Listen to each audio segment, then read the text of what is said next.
close it out by talking about this year's Hall of Fame game. And as I mentioned at the top, we kind of arrived at the same conclusion for this Charger versus Lion matchup. So why don't you start break it down? Who do you got going at quarterback, and which way you leaning?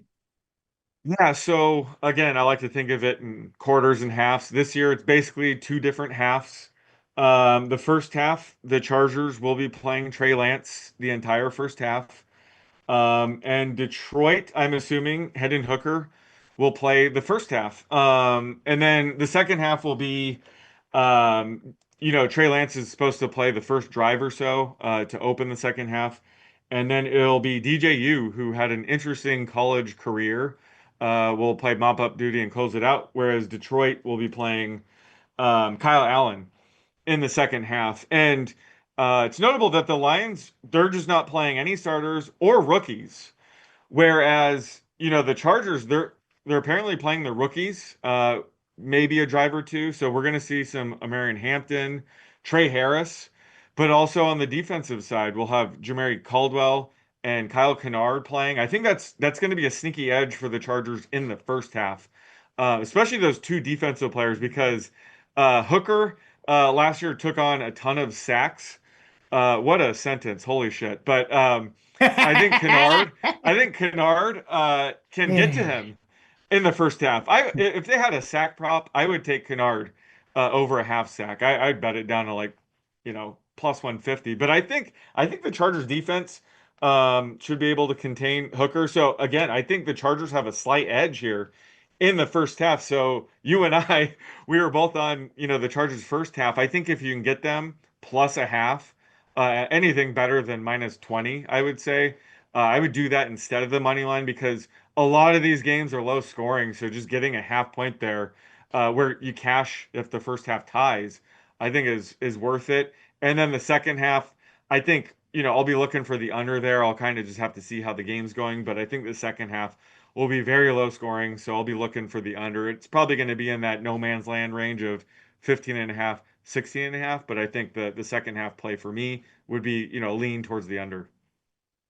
Yeah, right there with you. Chargers first half. I'm even if first quarter comes out, lines Mm, don't look like they've dropped yet, but I'm fine with that as well because again, like you said, it might just be a drive or two for the Chargers rookies, but I do think in the first half they have an advantage. Not just the rookies, but well, not just the Hampton and Trey Harris, but Lambert Smith has been playing well. You got yep. Gadsden, I assume will get some.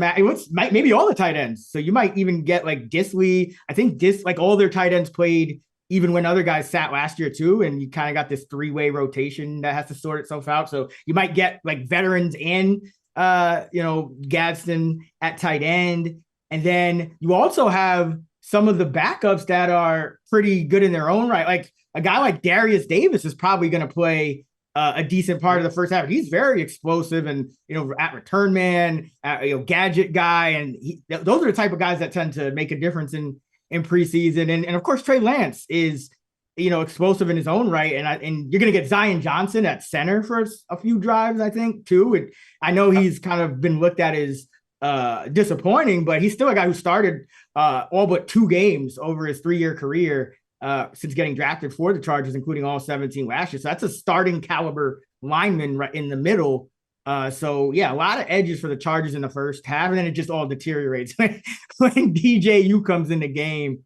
But you think has Hooker been named the starter? I know he's second on the unofficial depth chart, but I actually could see them kind of going maybe either back and forth or mixing it up or something like that.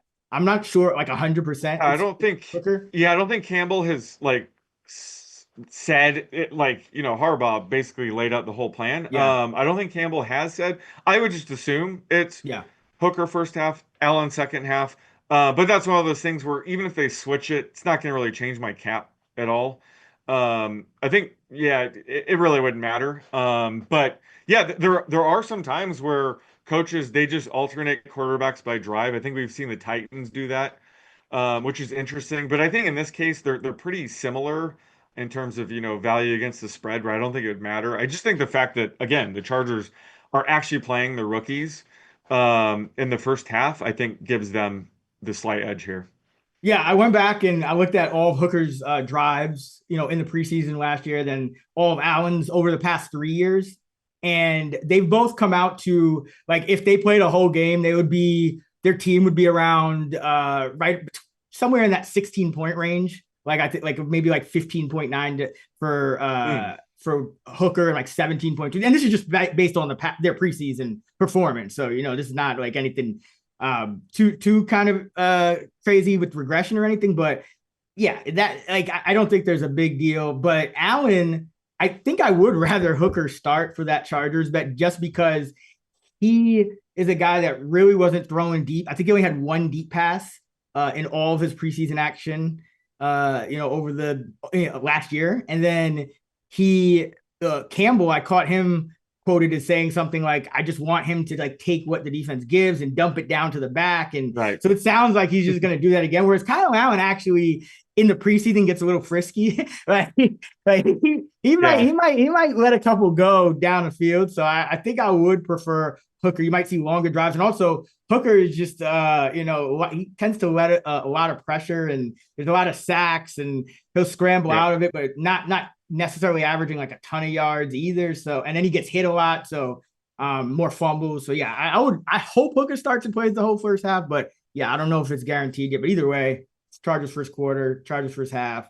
And then I'm also looking at a Chargers, a double result where you can get like a plus 750 on Chargers first half, Lions full game, because DJU, I mean, we didn't really talk too much about him, but what was it? I think a 52.5 completion rate last year with more picks than touchdowns. And he for his career, he hasn't really been accurate at all, right? No, and he was like the number one overall prospect heading into college football, but he just didn't pan out. I think he played for like three or four different schools. Yep, I'll be Clemson, rooting yeah. for him on a human level. Like this is probably his shot. And he does have some rushing upside, so he might pick up a first down or two with his legs. But I just think it's going to be a low scoring second half. And yeah, whether it's Hooker or Kyle Allen, I would say the Lions have the edge in the second half against DJU. So that's why, I'm either looking. I love your angle there of taking the Chargers first half and then the Lions coming back to win. I think that's a great read because that's basically how I'm mapping it out. So I might join you with something like that or the second half under. It's always fun to root for some sort of under in the Hall of Fame game because the clock's just running. The coaches want to get the hell out of there. But yeah, either way, it should be a blast. Getting to see some of these rookies and finally sweating an NFL bet after all this time. Yeah, and it sounds like one of the things I did find interesting with the Lions is Morton, the new OC. One of the things he said was he wants, and this is something I guess to keep in mind for regular season too, is that he wants to take more deep shots. So I wonder if that translates at all to a guy like Hooker, who again really didn't go deep at all last year. I am a little worried about Allen if like he plays the entire second half, airing it out. But then again, it's like to who? Because I think Yeah. anybody like anybody important is probably going to play in the first. I mean, I guess you got Malik Taylor. Maybe he'll play deep into the game.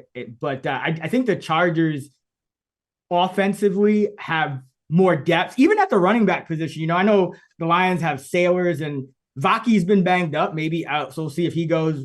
Reynolds is like a preseason legend, but the Chargers, they have Vidal's apparently playing better, and then you got Haskins, who was on the roster all of last year. You got Patterson, who seems to always pop in a preseason, and those guys are suddenly in this maybe important competition for the number two back, because we don't know how long Najee's going to be Yeah. rocking his Stevie Wonder shade. So the Chargers just I think offensively do have some a little bit more incentive. But yeah, I think DJU might just Jameis Winston it too, where you could see some a pick six and then next play like a long touchdown. So I am interested to see how it all plays out. But yeah, Lions, I don't want to just take the Lions full game after betting the Chargers first half, because I don't think there's quite enough upside there. So yeah, I do like kind of getting that double result. And you could get it like plus 750 I see on the market. So that's what I'll be doing. All right. Anything else on the Hall of Fame game? Nope, but yeah, that'll be my play. I'll have my write up. Probably if you're listening to this, my write up's already up. And then the day of the game, so tomorrow, I'll probably have a write up for props. I might have a couple of those. I already see a couple I like, so stay tuned for that.